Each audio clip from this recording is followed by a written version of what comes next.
Assalamualaikum warahmatullahi wabarakatuh. Alhamdulillah kita dapat berjumpa di dalam mata kuliah tentang etika bisnis Islam. Pertemuan ini adalah pertemuan pertama kita di dalam kegiatan yaitu tentang mata kuliah etika bisnis Islam. Kami dipercaya oleh Fakultas Agama Islam untuk mengempu mata kuliah ini, yaitu yang berkaitan dengan etika bisnis Islam atau etika ekonomi Islam. Sebelum memasuki pada materi, kami akan menyampaikan tentang kontrak kuliah. Jadi kontrak kuliah ini diharapkan saudara nantinya akan mampu atau mengikuti mata kuliah ini dengan serius dan penuh tanggung jawab. Dengan adanya kontrak ini, bagaimana nantinya kita itu dapat memberikan feedback yang lebih baik untuk kedepannya. Seperti yang kita ketahui bahwa mata kuliah ini sangat bermanfaat, yaitu bagaimana nanti mahasiswa diharapkan mampu menjelaskan tentang konsep dan implementasi di dalam bisnis Islam. Dan mata kuliah ini mata kuliah wajib yang harus diikuti oleh seluruh mahasiswa Fakultas Agama Islam. Mata kuliah ini mengkaji tentang diskursus seputar etika bisnis menurut perspektif Barat maupun Islam. Itu pembahasannya itu meliputi hakikat etika dan bisnis, prinsip-prinsip etika bisnis, konvensional dan Islam. Kemudian etika dalam produksi, distribusi dan konsumsi. Kemudian di situ juga dijelaskan bagaimana praktek bisnis yang diperbolehkan dan yang dilarang menurut pandangan Islam. Dan juga tentang pandangan Islam tentang kekayaan dan dampak distribusi kekayaan bagi masyarakat, tanggung jawab sosial bisnis, pelaku bisnis dan lingkungan alam, serta kesejahteraan sosial secara umum. Kemudian peran lembaga atau hizbah di situ. Jadi materi ini sangat penting bagi mahasiswa untuk memperluas pengetahuan tentang etika bisnis secara umum maupun dalam pandangan Islam. Dalam mempelajari mata kuliah ini, kemampuan yang akhir yang akan dicapai oleh saudara itu di sini ada 9 kriteria yang itu akan diperoleh oleh mahasiswa dengan mempelajari mata kuliah ini, yaitu yang pertama, memahami pengertian etika dan sejarah etika. Kemudian yang kedua, memahami prinsip-prinsip etika bisnis dan bisnis Islam secara umum. Kemudian mengintegrasikan sistem ekonomi yang ada di dunia berlandaskan nilai-nilai etika. Kemudian yang keempat, memahami nilai-nilai norma, moral dan moral. Yang kelima, memahami model-model bisnis yang dilarang dalam dunia bisnis maupun bisnis Islam. Kemudian yang keenam, menerapkan keputusan secara logis pada bidang manajemen etika maupun standar penilaian etika pada manajemen perusahaan. Untuk selanjutnya, saudara akan mampu menerapkan keputusan yang sesuai dengan etika pada suatu perusahaan. Kemudian untuk selanjutnya, saudara akan memiliki kepekaan terhadap permasalahan ekonomi dan keuangan di dunia bisnis maupun di masyarakat. Nah, yang terakhir ini adalah bagaimana saudara memahami pola perilaku manusia dalam bisnis, kemudian lembaga-lembaga controlling dalam stakeholder, pemerintah, perusahaan, industri, serta mempertanggungjawabkan semua itu terkait dengan yang berlandaskan secara moral dan untuk selanjutnya, materi-materi yang akan dibahas di sini ada 16. Jadi saya harapkan saudara, keaktifan saudara nantinya di dalam mengerjakan tugas-tugas yang akan kami berikan. Oleh karena itu, keaktifan saudara itu menentukan nilai saudara, gitu ya. Nah, misalnya di sini ada beberapa strategi yang akan kami lakukan, yaitu pertama contextual learning, yaitu berupa klasikal, diskusi, demo, kemudian collaborative learning seperti tugas kelompok dan tugas individu, serta membuat artikel atau makalah, dan itu yang akan dipresentasikan sebagai tugas saudara. Di dalam kontrak ini juga saudara akan dinilai, yaitu beberapa penilaian-penilaian. Yang pertama itu adalah tugas individu, kemudian tugas kelompok, UTS dan UAS, serta keaktifan saudara di dalam kehadiran mata kuliah ini, yaitu sebanyak 16 pertemuan. Oleh karena itu, keaktifan saudara sangat menentukan nilai-nilai saudara nantinya ke depannya. Kemudian di sini ada beberapa jadwal yang berkaitan dengan pertemuan-pertemuan yang akan kita lakukan. Itu sudah kami petakan di sini. Saudara tinggal nanti membaca, itu ada 16 pertemuan dan sesuai dengan tanggal yang sudah kami berikan. Oleh karena itu, silakan kontrak ini saudara pelajari, nanti kami kirim lewat Kosma masing-masing. Untuk selanjutnya, kami juga akan mengirim tentang RPS ya. Apa RPS itu? RPS itu adalah rencana pembelajaran semester. Nah, sungguhnya ini adalah bagaimana saudara nantinya itu lebih jauh lebih lengkap kaitannya dengan materi-materi yang akan kami sampaikan di situ ya. Sehingga nantinya saudara itu dapat memilah-milah tugas-tugas akan diberikan. Misalnya tugas 1, tugas 2 dan sampai tugas yang ke-16 itu secara individu dan kelompok. Setelah itu kami petakan. Demikian untuk kontrak kuliah ini. Demikian untuk selanjutnya kami akan memasuki pada sesi yang kedua, yaitu pertemuan pertama yang berkaitan dengan pengertian dari atau deskripsi tentang etika bisnis Islam. Etika ini sudah ada sejak zaman Nabi Adam.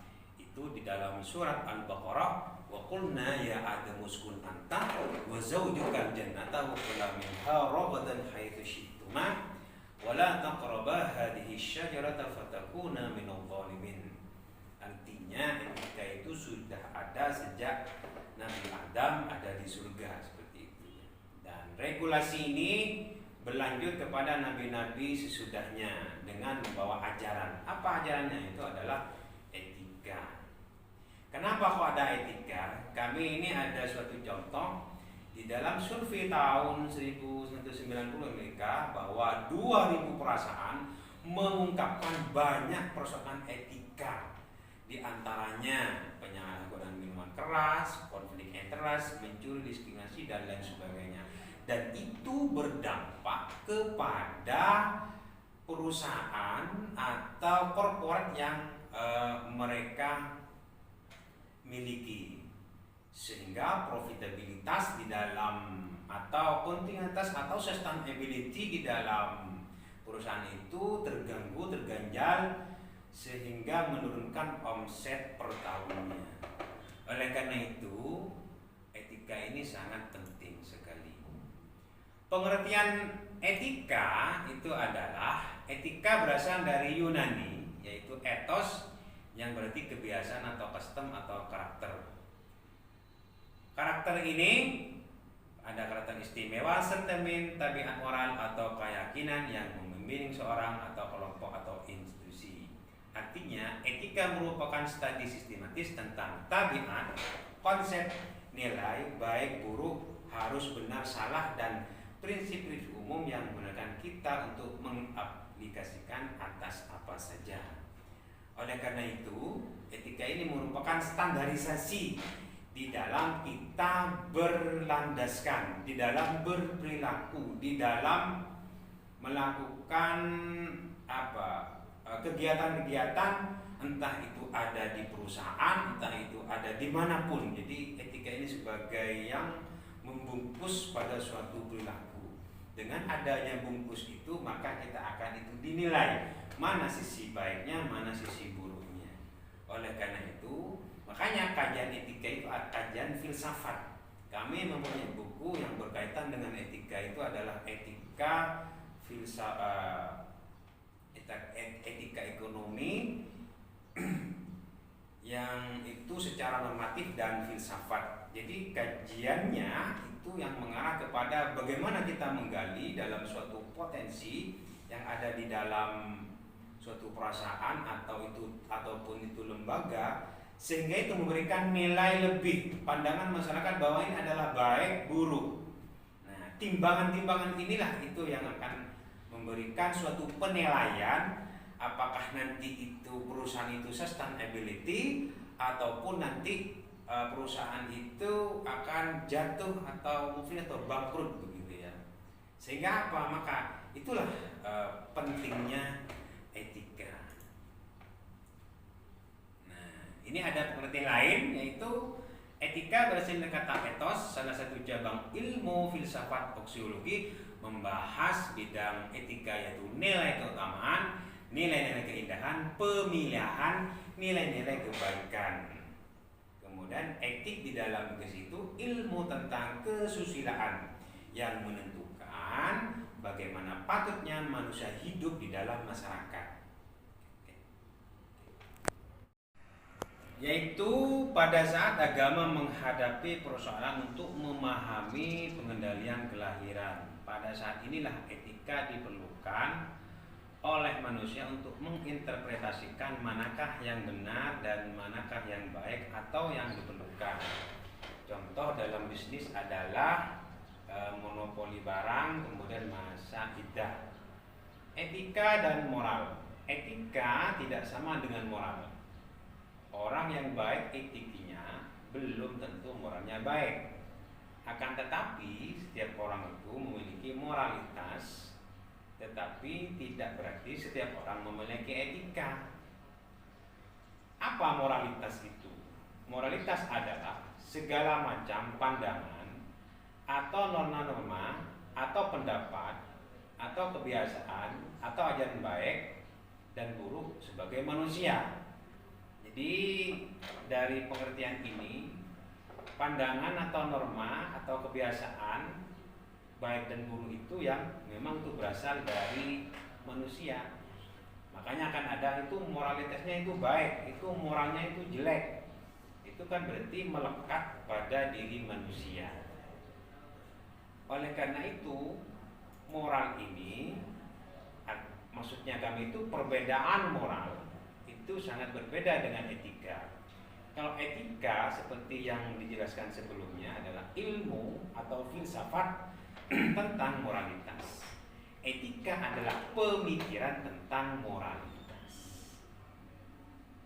Moral ada sangkut pautnya dengan buruk, tetapi ukuran baik buruk itu tidak sederhana, mempunyai ukuran tertentu.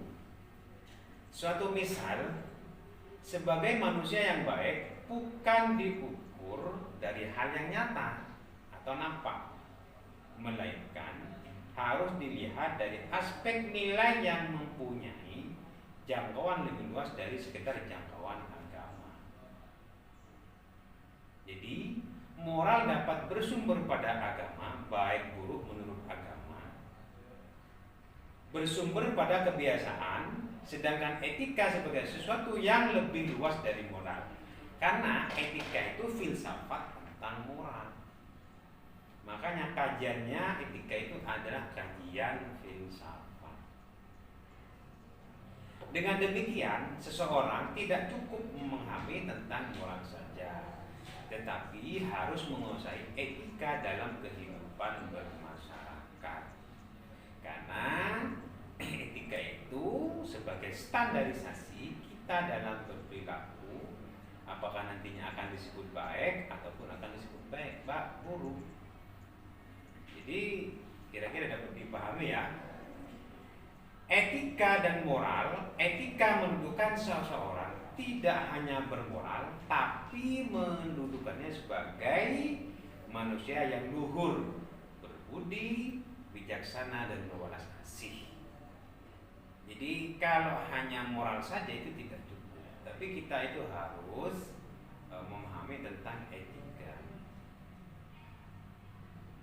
Dengan mendudukannya etika itu, maka seorang itu akan menjadi bijaksana.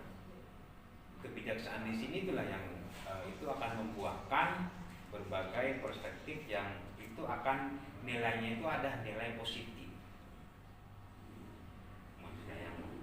Jadi etika akan menjadikan seorang itu orang yang berbudi luhur, belas asih, kemudian berbudi, bijaksana, dan lain sebagainya. Di samping itu ada yang namanya norma atau kaidah. Norma khusus dan norma umum.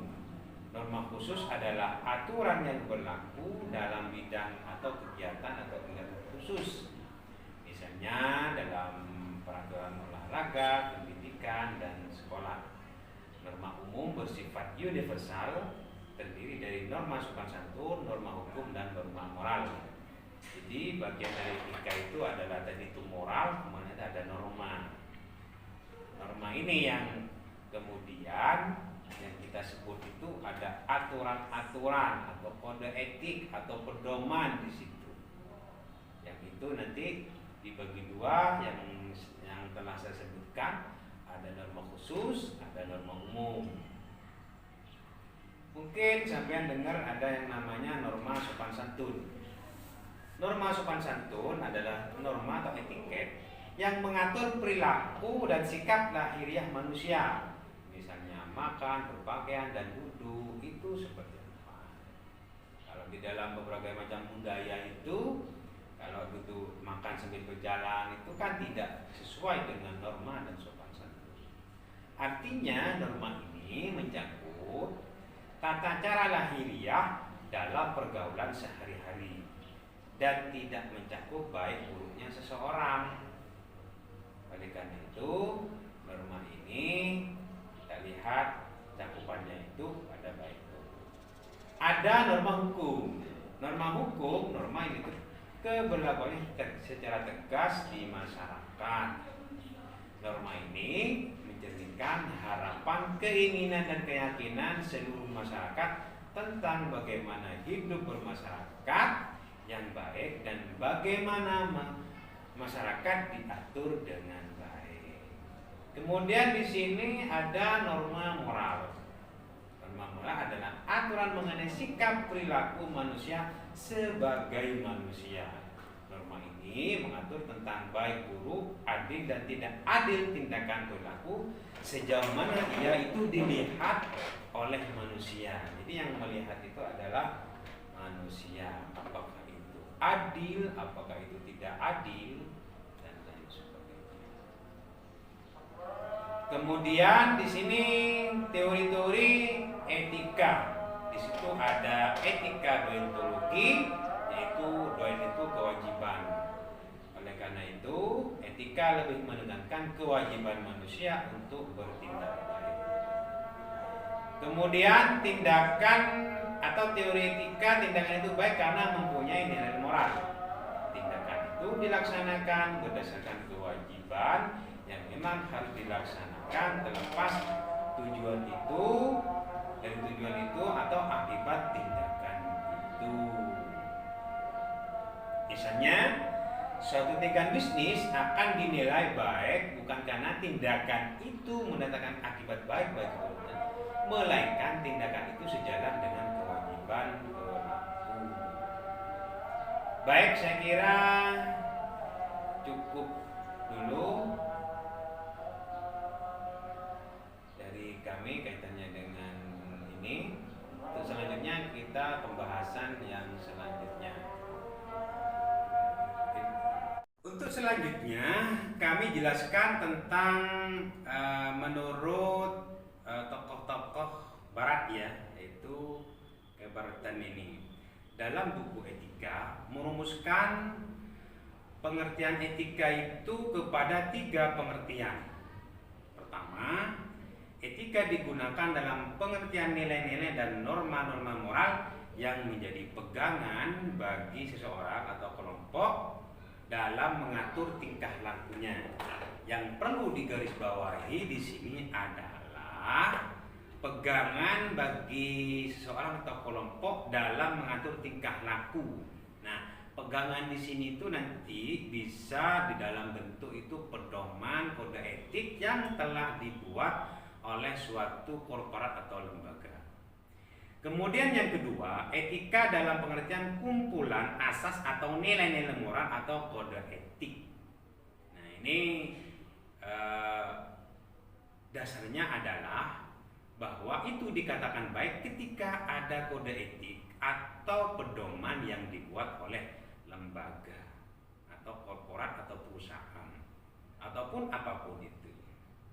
Kemudian ketiga, etika sebagai ilmu tentang baik dan buruk.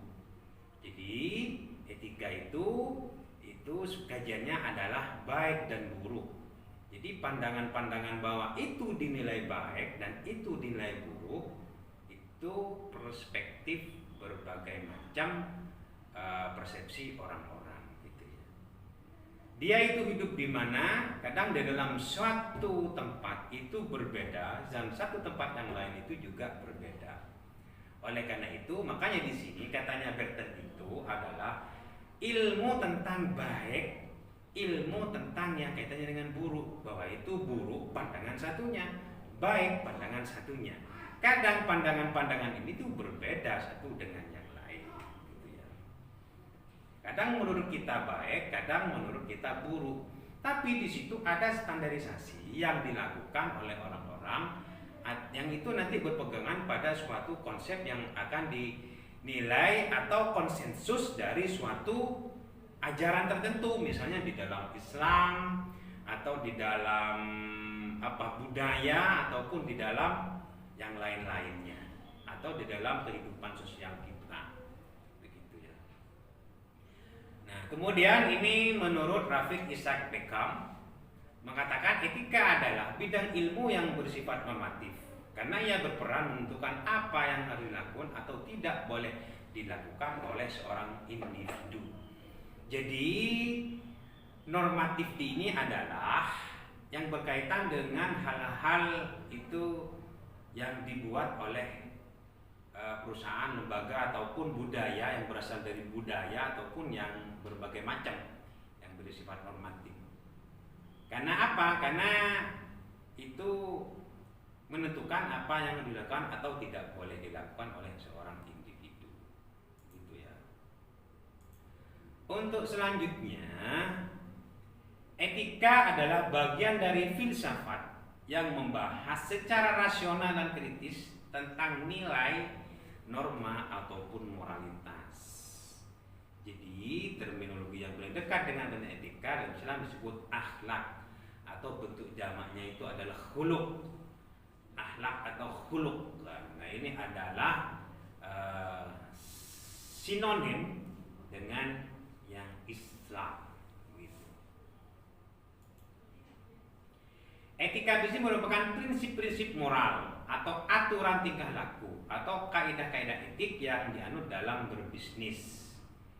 Kemudian menurut Ernawan, dalam Ernani, etika bisnis adalah aturan main prinsip dalam organisasi yang menjadi pedoman membuat keputusan dan tingkah laku.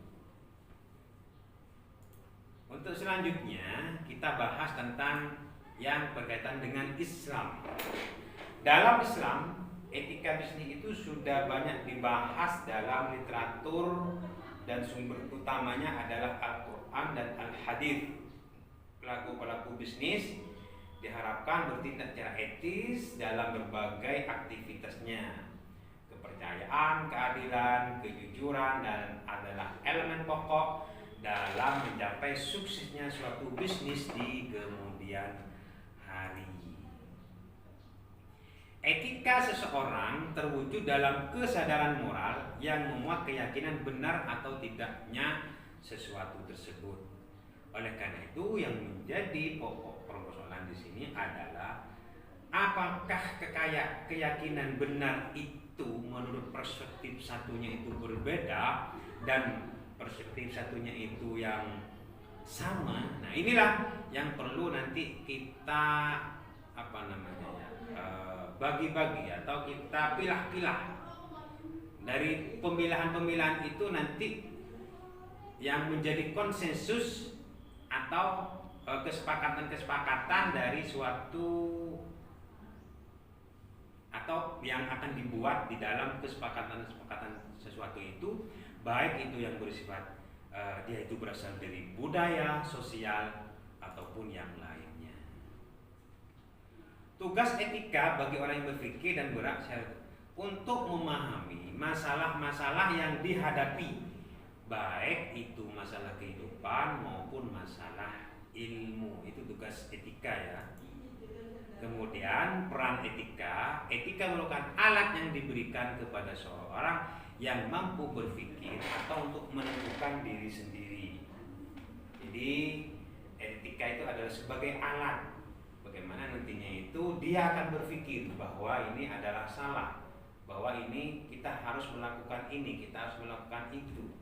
Misalnya kita hidup di dalam suatu komunitas, entah itu adalah yang di perusahaan atau dimanapun, nah itu yang akan menentukan bahwa itu sampean salah, bahwa itu sampean itu benar. Oleh karena itu alatnya atau perannya ini yang disebut alat etikanya itu yang akan menentukan bahwa perbuatan sampean itu buruk, perbuatan sampean itu adalah baik, begitu ya. Yang menjadi sebagai ukurannya. Tujuan etika adalah untuk orientasi ketika seseorang diadakan sesuatu hal yang harus dia putuskan, baik untuk menilai maupun bertindak. Contoh, ketika seseorang berdagang, ia harus mampu menentukan apakah untuk mendapat keuntungan, ia harus satu, menambah barangnya dulu, menjual dengan harga yang mahal, mengoplos dengan kualitas rendah, atau ia akan menjual barangnya dengan harga yang wajar. Nah, ini adalah apa? Mereka akan menentukan untuk menentukan keuntungan, untuk mendapatkan keuntungan, apakah melakukan sesuatu yang dilarang atau melakukan sesuatu yang dia seharusnya lakukan. Misalnya dengan menambah barangnya dulu sehingga keuntungannya melipat, atau mengoplos, atau menambah, atau membohongi, atau apapun itu. Oleh karena itu kita harus mengetahui secara utuh bahwa transaksi tersebut adalah dilarang. Karena apa? Karena itu bertentangan dengan sesuatu atau standar-standar yang telah ada atau ajaran-ajaran dari agama kita sendiri atau dari budaya kita sendiri atau apapun itu. Sehingga seseorang ketika sudah berdagang sesuai dengan ajarannya, maka mereka akan disebut dengan orang yang beretik. Kalaupun dia tidak sesuai dengan yang bermakan atau etiknya itu sudah tidak sesuai.